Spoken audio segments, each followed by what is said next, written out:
Oronoa Zoro, il avait un plan. C'est un stratège. C'est un très grand stratège, un génie. Et voilà, il a joué à Mario sur le crâne des géants, c'était ça son plan. Ça me termine. Et je le comprends. Beaucoup ont théorisé sur le fait de se dire, bah, il va dire à Dory et Brogy, t'es plus fort l'un l'autre, et les motiver à se battre l'un contre l'autre. Pas du tout. C'était pas son plan. Son plan, en fait, l'idée qu'il avait, c'était d'éviter de tomber sous le joug du Domi Riverchi parce que il est informé. Il a les informations. Et ce qui est cool, c'est que le chapitre précédent, c'était un chapitre de transition qui a permis de donner aux personnages, du coup, les mêmes informations que nous lecteurs. Donc, nous mettre à jour. C'était nécessaire pour qu'on comprenne les actions des personnages dans les chapitres à venir. Et en l'occurrence, maintenant, on comprend, on ne se pose pas de questions sur l'action réalisée par Zoro.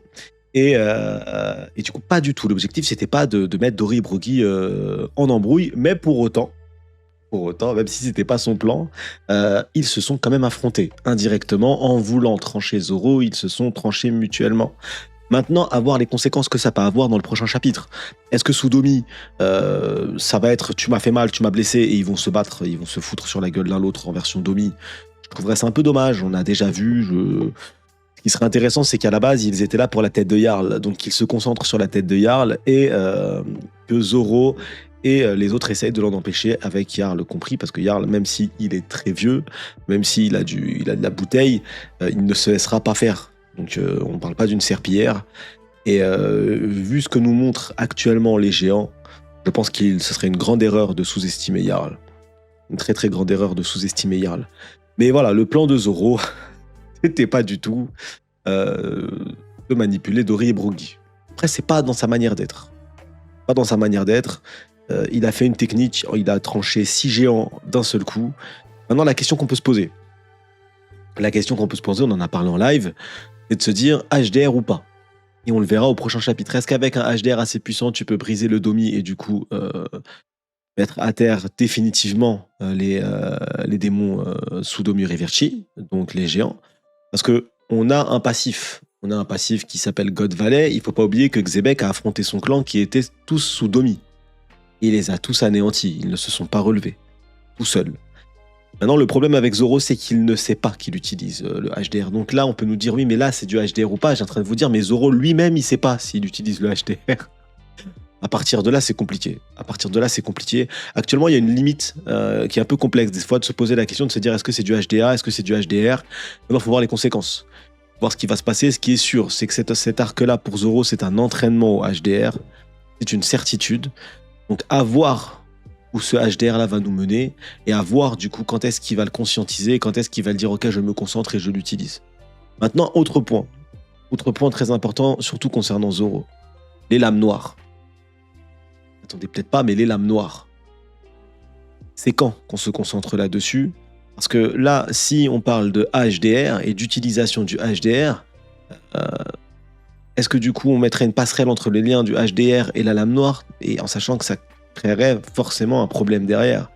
Parce que des grandes lames ont été utilisées par des grands possesseurs de HDR, des grands combattants avec un HDR monstrueux, et ils n'ont jamais rendu leur lame noire.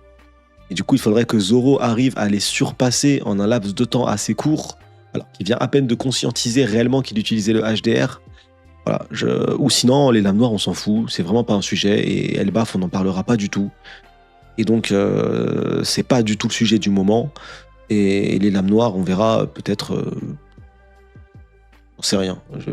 Mais ça serait cool si on voit, en fait, une passerelle évolutive de Zoro. Ça serait vachement cool d'utiliser, tout du moins, cette passerelle-là pour incrémenter, donner des informations sur les lames noires. Ce qui va en contradiction totale avec les lames noires, c'est qu'il n'y a aucun sabreur de renom ici pour l'aider. Je pense qu'il a besoin d'un sabreur de renom. Ça serait extrêmement cool de revoir Vista. Voilà. Ce serait cool de revoir Vista, pas dans cet arc-là, mais peut-être dans un arc plus tard, il en reste très peu. Mais que ça soit pas encore Mihawk qui lui apprend. Voilà. Je veux plus de Mihawk Sensei. C'est bon, on l'a eu une fois. On va pas recommencer. Il faut qu'il y ait un autre sabreur de renom, un sabreur connu qui a réussi à rendre sa lame, qui n'a pas réussi à rendre sa lame noire, le seul c'est Mihawk, mais qui a cette information et qui sait comment. Il nous la donne. Concernant Zoro. Donc pour l'instant, en tout cas, on reste sur le HDR. Donc Zoro, à la fin d'Elbaf, conscientisera pleinement l'utilisation du HDR et sera forcément du coup un nouveau personnage. Il sera un personnage beaucoup plus fort, beaucoup plus dangereux avec cette arme qu'il conscientise, parce qu'actuellement il le fait mais sans s'en rendre compte. Et quand il va s'en rendre compte, ça va être incroyable. Rook, princesse Sully, Imu. Ouais, la passerelle secret, ça y est, ça avance, on en parlait, on était tout à l'avoir vu, de toute façon ça a été mis en avant le lien entre les deux, on est en train de créer un lien fort, et Brook a le pouvoir de destituer Bunko à Mu. Il y arrive parce que à un moment d'inconscience totale, de perte plutôt d'utilisation de soumission de Mu, elle arrive à retirer les cordes, à les desserrer légèrement. Et hop, il a réussi à s'échapper. Les Mugiwara ont réussi eux-mêmes, plus tard du coup, à s'y soustraire. Mais ça a un impact. Et ça aura un impact grandement plus tard, c'est sûr. Je reste dans le train que Mu ne sera pas vaincu en tant que tel. Mais par contre, la personne qui va réussir, c'est Brook, entre guillemets, pas à vaincre Mu, mais à récupérer Gunko. Et Gunko va mourir. Et du coup, c'est Sully, princesse Sully, va mourir à la fin de cet arc, parce que de toute façon elle est déjà vieille. Donc je pense qu'une fois que Mu retire son pouvoir, c'est ce qui te tient en vie. Ce pacte-là, c'est ce qui te tient en vie. Je pense pas que tu puisses ensuite repartir et reprendre ta vie comme il l'était. Je pense pas que c'est le cas, par exemple, de Saturne. Je pense que Saturne n'a pas été tué, entre guillemets, directement par Mu. Mu lui a juste retiré tous ses pouvoirs. Et c'est pour ça qu'il y a cette impression de vieillissement, de momification, avec une espèce noire, une sorte de vague noire qui s'échappe, en fait. Donc tu perds ce lien qui te tient à la vie, parce que normalement tu as déjà beaucoup trop vécu, et ce serait le cas de toute façon de Gunko, qui maintenant est assez vieille, ou sinon ça deviendrait une mamie. Bon. Donc ce serait plus classe qu'elle parte un peu comme une Endgame Infinity War. Elle part en poussière comme ça après avoir dit la vérité. Et rien que la vérité. Pourquoi la vérité ? Parce que là, on commence à comprendre, il y a un schéma qui commence à se produire sous nos yeux. Je pense qu'on l'a tous compris. Là, il y a pas de... On est tous d'accord là-dessus, à mon avis. Dites-le moi en commentaire si c'est pas le cas, mais pour moi, je pense qu'on est tous d'accord là-dessus. La princesse Sully n'a jamais tué son père. Je pense que la princesse Sully était fan des Dragons Célestes, de l'image qu'elle pouvait en avoir, de Marie-Joie. Elle était fan de la musique de Brook. Elle était sous la protection de Brook. Brook parle de son bienfaiteur, donc le roi forcément, c'est quelqu'un qui a sorti Brook de la misère, qui lui a donné un poste important, parce que ce petit, à mon avis, et c'est souvent le même schéma, le petit Brook, c'était un petit musicien bagarreur, capable de se défendre, et c'est pour ça qu'il est devenu rapidement boss des gardes, tout simplement royaux, et il avait du coup, il devait protéger la fille de ce roi. Cette fille-là, malheureusement pour elle, son amour pour les Tenryobito, entre guillemets, plutôt les Marie-Joie, s'est retourné contre elle. Elle a, on nous expliquera comment, pactisé avec Mu, et malheureusement, comme chaque pacte avec le diable, on se fait avoir, et elle s'est fait avoir comme Harald s'est fait avoir, et elle a tué son père. Elle a tué son père. Maintenant, quel est l'intérêt de tuer son père ? Oda va devoir un peu creuser là-dessus, parce que ce qu'il est vrai, c'est que le gouvernement mondial ne tue pas des rois pour tuer des rois. Il faut une raison derrière. Il faut une stratégie, il faut une envie. Est-ce que c'est une question de ressources sur les terres de Sully ? Est-ce que c'est parce que du coup le roi a essayé de garder sa fille auprès, il avait remarqué quelque chose et donc du coup il fallait le tuer ? Et quoi qu'il arrive, quelle que soit la raison que Oda va employer, ce qui est sûr, c'est que Sully n'est pas cette meurtrière. Elle ne peut pas l'être, je ne veux pas le croire. Je pars du principe qu'on nous a montré des éléments en amont. Harald, on l'a bien vu, sa conscience elle-même a changé. Sa façon de penser a changé. Il était prêt à massacrer et à tuer son fils de sa propre main jusqu'à ce qu'il reprenne le contrôle quand la marque a été entaillée et qu'il se laisse tuer avec un « je t'aime mon fils ».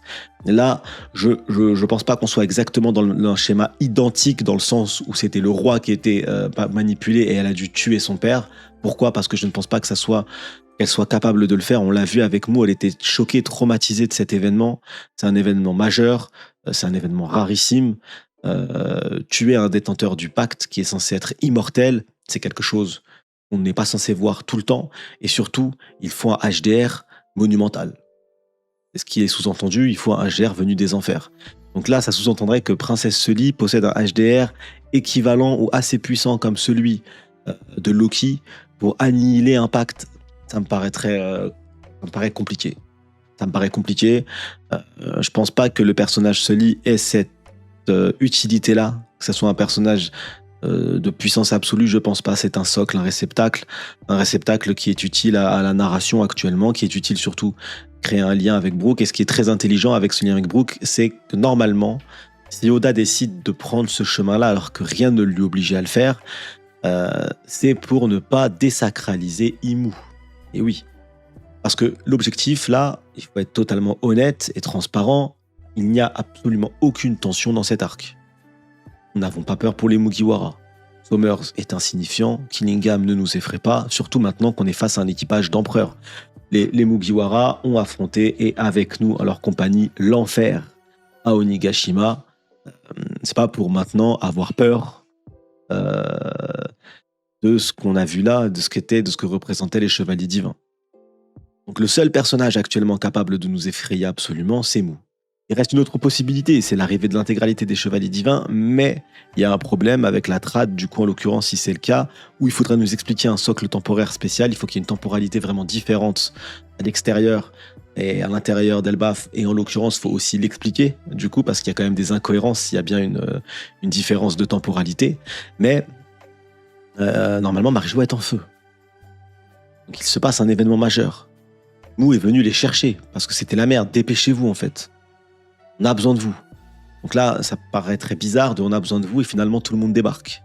Donc ce serait un peu bizarre, je trouve que ça n'aurait pas trop de sens. La seule possibilité pour que ça soit le cas, c'est qu'il y ait une tempo totalement différente. À voir, on verra bien. Donc pour l'instant, le seul personnage qui peut réellement apporter un danger et une crainte absolue, c'est Mu, qui a Gunko. Elle a déjà commencé avec un HDR totalement terrifiant. Maintenant, à voir jusqu'où elle peut utiliser sa magie noire, sa manière de développer son pouvoir, et qu'est-ce qu'elle est capable d'apporter en plus à Gunko. Parce que là, actuellement, il n'y a pas de danger, mais il n'y a toujours pas Luffy, il n'y a toujours pas Loki. Donc il faut qu'une fois que Luffy et Loki arrivent, il faut qu'il y ait une notion de danger, sinon ça n'a aucun sens. Donc actuellement, il manque un facteur. Et l'objectif, c'est ne pas avoir Mu ridiculisé et humilié en termes de puissance tout de suite, parce que, à mes yeux, Mu est l'antagoniste final. L'un des antagonistes finaux, tout du moins, post-One Piece, post-découverte du One Piece. Donc, le seul moyen, c'est d'avoir créé ce lien avec Brooke, qui fait que si jamais Mu perd le contrôle, elle ne peut plus prendre la possession de Gunko. Après, on peut me dire, ouais, mais elle peut prendre la possession de Summers ou de Killingham. Oui et non. Ce qui serait très intéressant, c'est que j'en parlais en live, c'est que du coup, pour ces personnages un peu immortels, et on le voit à leur manière de combattre, ils n'ont pas peur de prendre des coups, ils se sentent vraiment intouchables, c'est que pour une fois, ils soient effrayés de la mort, qu'ils n'aient qu'une seule envie, c'est de fuir. Ça serait très intéressant. Zoro, avec son HDR développé, leur permettrait d'avoir peur, de se dire, en fait là je peux mourir, je vois la mort sous mes yeux une fois, qu'ils ressentent réellement la crainte de la mort, parce qu'à God Valley, on les a peu vus combattre, très peu vus, quasiment pas en fait. Pas. Donc ils n'ont pas été confrontés à des personnages possédant un HDR terrifiant, les amenant aux portes de la mort, en tant que tel. Zebek s'est débarrassé, mais il n'avait pas la possibilité actuellement de l'annihiler, de le tuer, il avait une mission. Son objectif c'était de trouver et de faire en sorte que ses enfants s'enfuient, son enfant et sa femme, donc il avait une mission sur cette île. Il n'était pas là pour annihiler à la base, il était là pour protéger. Donc forcément, tout était différent. Le prisme était totalement différent. Là, ils sont là pour combattre, les Mugiwara. Ils sont là pas pour protéger un personnage, non, ils sont là pour annihiler le danger qui a resté sur cette île. Cette île doit rester vivante. Cette île n'a pas vérité à disparaître. Ils sont pas apparus sur cette île pour se casser direct après, non, non. Donc c'est l'île de leurs amis. Ils vont la défendre, cette île. Et ça serait intéressant. On ait un Summers et Killingham qui, du coup, soient terrifiés par la mort. Je trouverais ça très très intéressant. Donc ce socle narratif est cool, on va suivre ça. Dites-moi en commentaire, mais je pense qu'on est tous d'accord sur le fait que voilà, la princesse Sully n'a pas tué son père volontairement, que Brooke va apprendre la vérité, qu'il va avoir la rage pas possible, qu'il va réussir à la libérer. Une fois libérée, ils vont avoir des vrais adieux et ça sera très touchant, très émouvant. Et elle va mourir version Infinity War sous les yeux de Brooke, mais avec cette fois-ci un adieu réel et cette fois-ci son honneur racheté. Et ce serait beau qu'elle parte sous la musique. Brooke chante à ce moment-là, on peut avoir une case, un chapitre magnifique. Vous vous rappelez le chapitre Soul Focus de de Big Mom quand elle chante à la fin de World Cake Island. J'ai kiffé ce chapitre. J'adorerais un chapitre similaire, mais plus dans la nostalgie, avec un adieu, avec Brooke qui permet d'avoir ses adieux avec Sully. Donc voilà, dites-moi en commentaire ce que vous en pensez, ce que vous attendez de cette relation. Je vais parler brièvement, avant de passer à un autre sujet, du clash. Je sais que voilà, il y en a qui ont dit ça a dérangé. Le clash qu'il y a eu entre Gunko et Brooke, parce que Brooke arrive à tanker une attaque, et sur cette attaque, on voit des éclairs. Il arrive à tanker une attaque de Mou. Pour moi, il n'arrive pas à tanker une attaque de Mou. Il arrive à tanker une attaque de Gunko. C'est pour ça, pour moi, tout est différent. Et surtout, quel est le degré de manipulation et quel est le degré de pouvoir que peut utiliser Mou sur Gunko en personnage? Parce que est-ce que si elle prend le contrôle d'un personnage puissant, elle a plus de faculté à donner de sa puissance sans tuer le personnage? Ou est-ce que sur un personnage un peu plus faible, si elle donne toute sa puissance, ce personnage meurt parce qu'elle ne peut pas encaisser cette puissance? Ce serait très intéressant de voir des limites à son pouvoir. Qu'elle ne puisse pas prendre la position de n'importe quel personnage et lui donner... je parle pas d'Anthony Riverchi, je parle de réellement posséder son corps comme elle a pu le faire avec Saturne et là comme elle le fait avec Gunko, et lui donner l'intégralité de ses pouvoirs sans qu'il y ait de contrepartie et que le socle qui reçoit ses pouvoirs ait la capacité de les encaisser. Ce serait intéressant qu'on ait un levier qui permet de gérer la gestion du pouvoir de Mou. Donc pour moi, Mou actuellement n'a pas fait un 1v1 face à Brooke, c'est Gunko, et c'est une marionnettiste, tout simplement. Voilà, c'est une marionnettiste qui a utilisé le corps de Gunko pour attaquer Brooke. Maintenant, il y a Luffy et Loki qui arrivent. Il en faut beaucoup plus, donc à voir jusqu'où ça va aller. Le jeu est fini. Le jeu est perdu. Ah, Sommer, c'est vraiment le schlag qu'il pense être. On a un niveau là actuellement, quand il arrive en calbut, on s'est tous dit ah, c'est marrant. Non, il est vraiment... À mon avis, le chargement est pas complet. À la naissance, le chargement, il est pas arrivé à 100%. Il a accouché avant le 100%. C'est pas de... avant tout développement cérébral. Donc là, le problème, c'est que le jeu est fini. Il y avait une semi-tension. Il y avait une semi-tension avec les enfants qui se dirigeaient vers le navire. Et si jamais le navire prenait la mer, c'était fini. Il n'arriverait pas à les rattraper. Et le plan était fini. Et le frère O'Neill avait une idée. J'étais pas là à ce moment-là, on me l'a conté. Avait une idée, c'est qu'en fait, il fallait détruire ce bateau. Si tu détruis ce bateau, finalement, c'est bon. Ils peuvent pas partir. Pas bête du tout, en fait. Et finalement, tu te dis, bah ouais, ça peut être une stratégie utile. Massacre un bateau, ça se reconstruit, alors que des enfants, c'est plus compliqué. Donc, un bateau, ça se reconstruit. Et au final, non. C'est Sommers. Comme un grand, tout seul. Avec un démon onirique. Un rêve onirique. Il l'a fait. Voilà, il n'y a plus de bateau. Donc, le jeu est terminé. Donc le jeu doit prendre une autre tournure. On ne peut pas désacraliser l'attention. J'accélère les propos par rapport à Sommers. Voilà, c'est un personnage, c'est un chevalier divin. Les chevaliers divins actuellement, à part Shamrock, j'ai hâte de voir. Je ne pense pas que ça soit des monstres de puissance et je ne pense pas qu'ils ont l'utilité d'être des monstres de puissance. Si on veut une cohérence scénaristique, il ne faut pas qu'ils deviennent des monstres de puissance et je ne pense pas. Là actuellement, ces chevaliers divins, ils vont attaquer un équipage d'empereurs. Ils atteignent jamais l'empereur. Ils n'ont pas la capacité, le niveau de puissance pour atteindre un empereur. Et de toute façon, c'est pas leur utilité première. Eux, leur utilité et le fonctionnement des chevaliers divins, c'est la manipulation de masse. C'est faire en sorte que des nations restent assujetties, soumis et servent les intérêts du gouvernement mondial. C'est ça le fonctionnement des chevaliers divins. C'est pas une force de puissance militaire telle qu'on peut l'entendre, telle que doit être la marine, telle qu'est la marine actuellement. Non. Ça a une autre utilité et c'est pour ça que leurs fruits du démon sont fonctionnels là en termes de jeu. C'est de la manipulation pure. Tu manipules un état. Ils sont pas venus, les chevaliers divins, en disant on est plus fort que vous, on vous soumet par la puissance. Si vous voulez rigoler avec nous, un coup d'HDR, on n'en parle plus, vous êtes soumis. Non, c'est pas le but. C'était de trouver un moyen détourné, kidnapper les enfants, approchez vos enfants et vous allez vous faire mal, ils vont avoir mal aussi, jusqu'à la mort. Voilà, on est sur de la manipulation, utilisation des faiblesses de l'adversaire, et c'est le cas là. C'est le cas. Donc Sommers envoie le démon d'Arkonika parce qu'il a subi une attaque intéressante, grave intéressante, de l'équipage du coup d'Ajrudin. L'équipage d'Ajrudin utilise une attaque combinée qui me fait vachement penser au Hakai, qui fait penser à ce qu'on a eu avec Dori et Brogy de toute façon sur la première île, mais pareil, le Hakai nous a fait penser à l'attaque de Dori et Brogy. Donc là, il y a un lien. Cette attaque est utilisée. Par contre, voilà, je pense qu'il faut se préparer à Ajrudin. Je le dis tout de suite. Le Ajrudin que vous avez connu à Dressrosa, oubliez-le. Dites-vous que c'était son cousin Ajrudin. Et là, c'est Ajroudine. Voilà. C'est pas le même. Il avait envoyé son clone maléfique, il avait fait un truc. Parce que oui, en termes de niveau de puissance, cette fois-ci, Ajroudine, je pense, va nous montrer des choses qu'on n'a pas vues. Après, Oda peut l'expliquer, je sais pas comment. Est-ce que il était limité quand il combattait du coup dans le Colisée parce que c'était un Colisée? Est-ce que vraiment c'était fonctionnel pour un géant? Voilà, on peut essayer de trouver des trucs, mais bon, je pense qu'il faut juste partir du principe que ce Ajrodine là ne peut pas être plus faible que ses Nakama. Ses Nakama viennent de faire une attaque intéressante, une attaque qu'on n'a pas vue de toute façon d'Ajrodine pour le moment. Donc Ajrodine va devoir se montrer.